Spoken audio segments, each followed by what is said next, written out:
All right, here we are again, sitting here on the edge of our seats, waiting to hear another one of these fantastic stories from Captain Marty himself. Captain Marty, what do you have for us today? Well, while we wait with bated breath, a good term for a fishing story, today, Justin, we're going to tell you about a captain's favorite food of any kind, which is fried chicken. I'll be right back. When it comes to finding phenomenal seafood, you gotta go insane. That's right. Stop into the Insane Seafood Market right there on Highway 64 in Columbia. Luke Midgett and his crew work hard out on the water to make sure you have the freshest selection of seafood around. They provide a wide selection of fish, crabs, shrimp, oysters, and clams, just to name a few. Insane Seafood has a hot bar to satisfy that seafood craving right on the spot. Visit them online at insaneseafood.com and like them on social media. Go insane at Insane Seafood Market, Highway 64 in Columbia. Boasting phenomenal seafood dishes, a great menu, and waterfront views with deck seating, Striper's Bar and Grill at the Shallowbag Bay Marina in Manio serves a casual, fun-filled dining experience with an Outer Banks flair. With 3 floors to choose from, you're bound to find the perfect seat for you and yours while enjoying great food and fantastic drinks. To see our menu and to catch a glimpse of the beautiful views, go online to stripersbarandgrill.com. Striper's Bar and Grill at the Shallowbag Bay Marina in Manio, where everyone's a VIP. All right, so you said fried chicken. That's the favorite food? food? One of the top two. Okay. You want to guess what the other one is?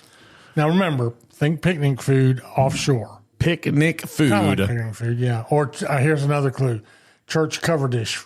Oh, gosh. Now, that could be anything. That could be church cover dish stuff. Oh, gosh, there's like chicken salad. You're getting close. There's, I mean, it relates to chicken. I would, like a turkey. No, am I going the wrong way? Stick with the chicken egg stuff. Oh, like deviled eggs. Deviled eggs. I was about to say egg salad because you had me thinking salad for a minute there. At a good cover dish, you can get 3 or 4 different kinds. I think I've always said one day I'm going to open a restaurant on the Outer Banks Causeway, Manio Next Causeway, and do nothing but cover dish food. Oh, you can't imagine how it wouldn't just go crazy. I know. I get right with you on that, Captain Marty. So these fried chicken. But fried chicken is the number one. Okay. Deviled eggs number 2. And nobody in our fishing fleet liked fried chicken and was more peculiar.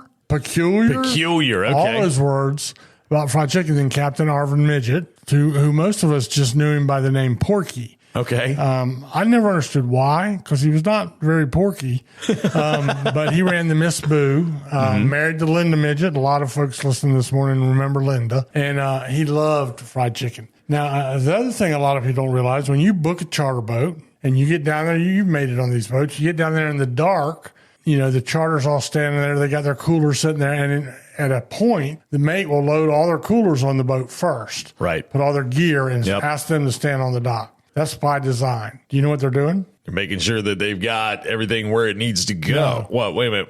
They're scouting the lunch.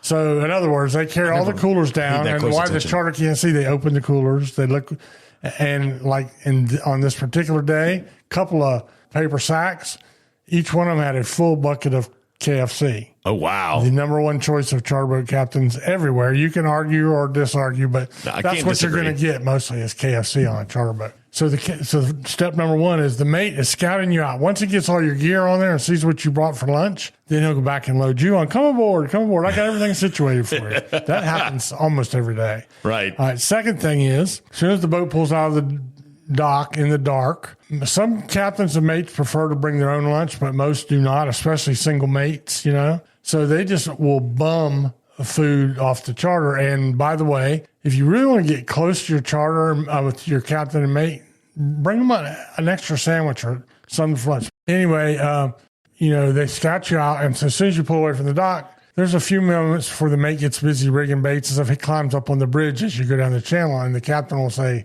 "They got anything good for lunch?" A good mate has done his job. And on this day, he told Porky, they got 2 whole buckets of chicken down there. And Arvin's like, well, good, because I didn't bring my lunch today. So maybe they'll offer some chicken later on. And it was 3 men and 3 women in the charter. So they get all the way out there. By the time a captain sets his baits out at 10 o'clock, he's been up since 4. Yeah. He's hungry, Most of the time they don't eat breakfast. And he can smell every smell on a boat including cannabis, by the way, Lord. goes straight Yes. up to the bridge. So if you think you're going to burn one down in the cockpit, you should think twice. Or even if you think you're going to run down to the head and burn one, it always goes. They call it the rope locker. The rope locker's on fire. So anyway, Arvin right off the bat could smell that KFC down there in the cabin, knew there was 2 buckets. So they get out there, and the charter didn't bust into the chicken at all. It was 8 o'clock, 10 o'clock, 12 o'clock. No chicken. Like, it's lunchtime. Let's eat. So here's the other routine. This is a practiced and rehearsed better than any person on a stage could ever do. Okay. The captain hollers down to the mate and says, "Hey, Bob, how about going in the cabin and getting my lunch? It's down there somewhere." And so Bob knows full well there's no lunch in the cabin. He goes down, goes through the floor, through the salon, starts opening the drawers, looking behind pillows, looking up on the dash, really you have to do it really strongly. And finally, someone in the charter says, "What are you looking for?" And he said, "I'm looking for the captain's lunch, but I think he left it in his truck again." So then he goes back out to the cockpit, the back of the boat, hollers up to the captain, "Porky, you must have left it in your truck at the dock again." And Arvin's like, "Oh, man." And 9 times out of 10, at that point, you've led them right into saying, "Well, we got something. We got some chicken," and your game played out perfectly. That's perfect. It's perfect. But this time, they didn't bite on it at all.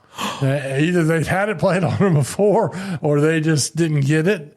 And so Arvin, trolling down a long grass line, fishing for Mai and stuff, he went into plan B. Plan B. And we're going to find out what Plan B was here in just a little bit. When it comes to general maintenance or major modifications on your diesel vehicle, look no further than Wanchi's Off-Road Diesel Performance in Kill Devil Hills. Master mechanic Ryan Walker developed the plan for having his own auto shop over 20 years ago. And today he owns the premium diesel performance powerhouse of the Outer Banks. To have him and his crew take a look under your hood, give him a call today at 252-715-0025. Or find him on social media. Wanchi's Off-Road Diesel Performance, the diesel performance powerhouse of the Outer Banks. And plan B was he pulled off the grass line to make sure they didn't get a bite. They didn't want any interruptions. And basically, people fall asleep after a long day. 1 o'clock in the afternoon, they're out there in the sun. They got their feet propped up. He looked over and was counting the charter, and see that they were all out there.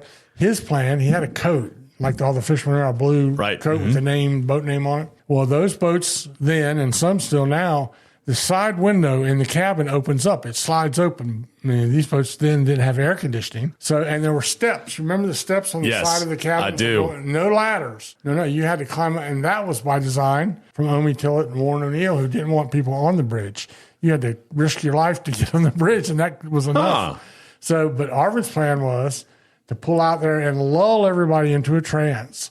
And then he would put on his blue jacket, which has some big pockets, go down the side of the cabin while everybody was out in the cockpit, climb through the side window, climb across the couch, grab a bucket of chicken under his arm, run to the forward cabin, run down into the head, which is the bathroom, stuff his pockets full of chicken, and then run out, put the bucket of KFC back in the brown paper bag, through the window, up on the bridge. Nobody be any the wiser. So he waited. Everybody was asleep. And when the time got just right, he made his move. He went down through the side window, climbed across the couch. There was the trophy right there. Okay. Grabbed that bucket of chicken up, popped the lid off of it, and at the same time he's going down. It was a calm day. He's going down the stairs to the forward cabin to run in the head and see what kinds of pieces of chicken he wanted. While he was doing that, he grabbed 2 drumsticks. Just happened to be and that was his favorite part of a chicken. Legs, drumsticks. Right, yes. Anyway, he's feeling the victory. He runs down there, slings the bathroom door open, and there's a woman sitting on the commode. Oh, no. He's standing there holding 2 pieces of her chicken in his hands. He said the only thing he could think to say was, "Piece of chicken, ma'am?" So anyway, he was caught red-handed. He slammed the door, embarrassed. Can you imagine with a client doing that, Oh, wow. Slammed the door. He still kept the 2 drumsticks, put all the rest of the chicken back in the bag. He kind of never came off the bridge, never spoke to anybody again the rest of the day. Nibbled on his 2 pieces of chicken, and never was offered anything else, and never saw that charter again. Oh, wow. Even the best laid plans don't always work out, but if you want to smooth things and make for a good day, offer your captain some food before 10 o'clock in the morning. Before 10 a.m. a.m. That's my story for you today.